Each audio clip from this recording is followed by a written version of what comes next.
Friday night Q&A, boys and girls. At the gym here, Friday night at Sigma. I saw on Facebook, fuck knows why I went on there, but I saw one Bright Spark trainer put up one of those really clever posts that says, Friday night, you're at the bar, with a picture of some people having some fun and a few drinks at a bar. I'm at my bar. He's under a squat bar. It was really informative and helpful. Thankfully, it's motivated me to give you some informative and helpful information.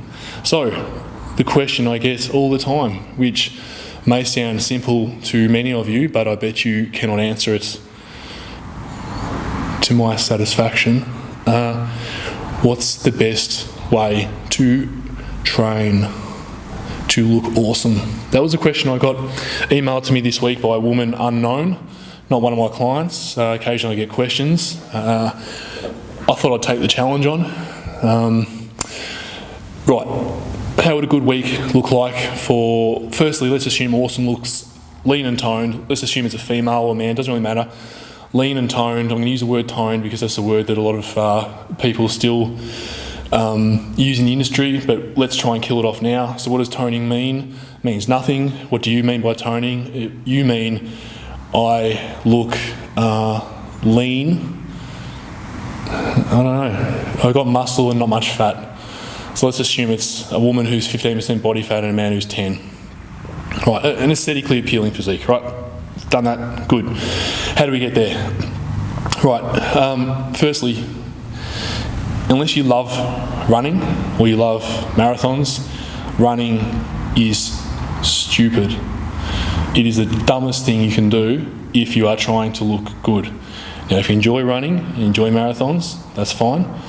I like fast cars, not that I get a chance to get in one very often, but driving fast cars is dumb, but I enjoy it, so good luck to you. But if you're doing it, I don't drive fast cars because I think it's going to make me look better. Just the same as you shouldn't be running marathons or running at all if you think it's going to make you look better. So, how does the body change? Right, from an evolutionary and biological perspective, your body hates changing. It hates building muscle. You are designed, in inverted commas, hopefully there's no creationists watching, but you are designed to be small and fat. That's how we evolved from our ancestral hominid, Homo sapien ancestry. For those who've seen Lucy, that's the New York Museum of Natural History.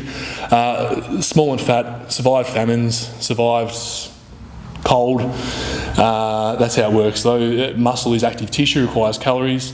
Those who required a lot of calories in famines would have died off. So either that kind of human never evolved, or they died too quick to pass on their DNA, so the gene pool or the allele frequency didn't change. Let's not get into that too much, but let's just assume that your body hates making you lean and muscular. So you need to make you lean and muscular. How do we do that? We do that by doing weight training. How often? Let's say 3 to 4 sessions per week, which is designed for progressive overload, meaning you need to be lifting more next month than you are now. If you're not, you will look the same or worse in a month's time than you do now. So it's like the calluses on your hands. Your skin picks up, or your hand picks up something that's it's quite coarse. The skin goes, oh shit, that hurts. And so the body says, let's grow some calluses and harden up so our skin can handle that kind of stimuli next time. Your body does the same thing when you lift weights. Fuck, that was heavy. Let's grow some muscle, or let's get stronger, depending on whatever your rep range is, whatever you're doing. Let's build muscle so we can handle that load stimulus next time. It's an adaptive response. The body is trying to protect you, but you have to make it want to protect you. So that is probably the biggest downfall for most people, is they either don't do enough weights or they don't train hard enough with weights, or they do too much cardio. So let's say 3 to 4 weight sessions a week. That tends to be about where we're at. So all the information I'm going to give you today is going to be, let's say that it's proven. Now, obviously nothing can be proven outside of maths or logical inference, like modus ponens. The theory of gravity, atomic theory, germ theory of disease, for all intents and purposes, they are true and factual, but scientists don't set out to prove anything, they set out to disprove things. So I'm going to say proof loosely, because there's always going to be some fucking lab coat that will send me an email going, oh, yeah, you said you can prove this. So let's just take it as a proof. Right, we know that the people that have the body that you probably want do at least 4 weight sessions a week. They'll do a little bit of cardio when they're trying to get a little bit leaner, which will be mainly towards comp time. It won't be all the time. Yes, maybe 1 session a week to stay fit. What else do? They track their food. Why? Because we need to be recovering from our weight training session, so we need to know that our protein, carbohydrates and fats are at a level that is high enough to recover and build muscle, yet not too high to store fat.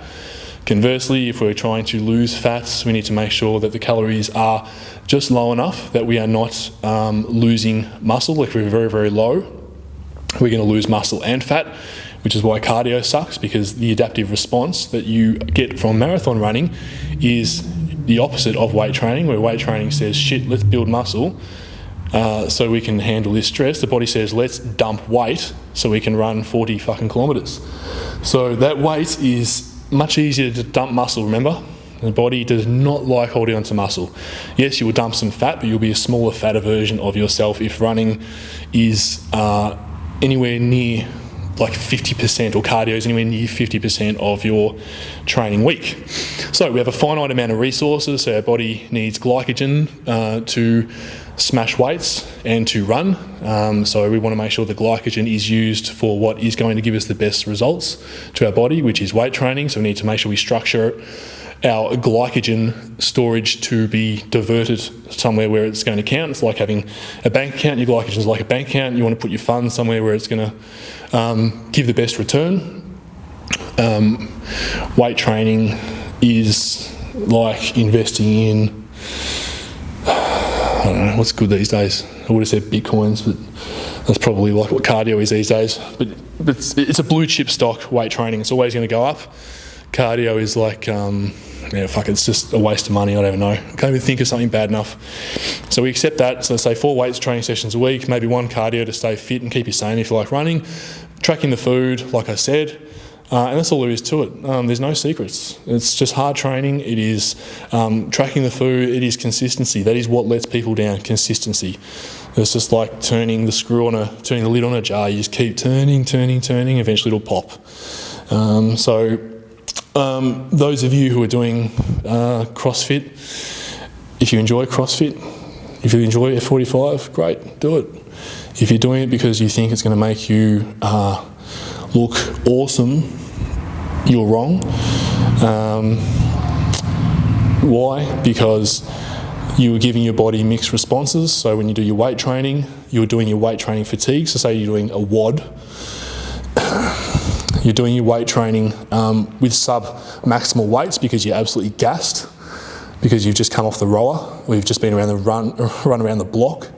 So you're lifting sub-maximal weights, so your body is not going to grow, so you're going to be small and weak. F45, do I even do weights there? I don't even know. You'll get good at jumping on a Bosu ball or something, but look, realistically, success leaves clues. The people that look the best tend to train this way, male or female. I'm not in the business of making people bulky. I'm not in the business of making people fat. So when the boys walk in here and they see all the cardio equipment gone and they see all the hammer strength here, they go, oh, fuck, this is awesome. The women come in and they go, oh, where's the treadmill gone? Now, the boys are definitely no smarter than the girls, but in a roundabout way, they're onto something.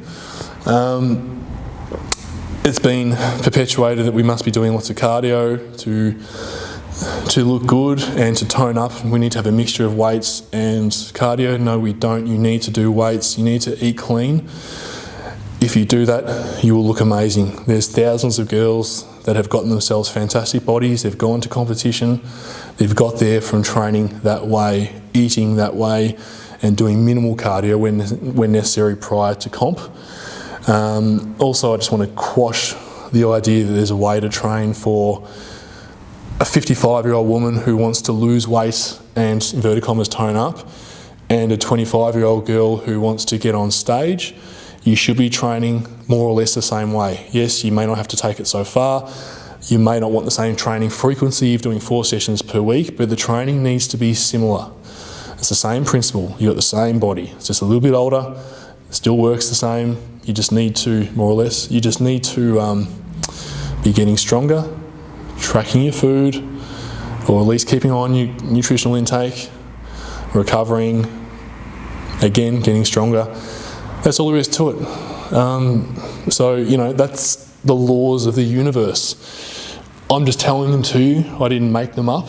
So if you don't like them, you can go to another universe, if you like, as Richard Feynman once said. But that's how it is. So let's accept it, go with it, and do it well.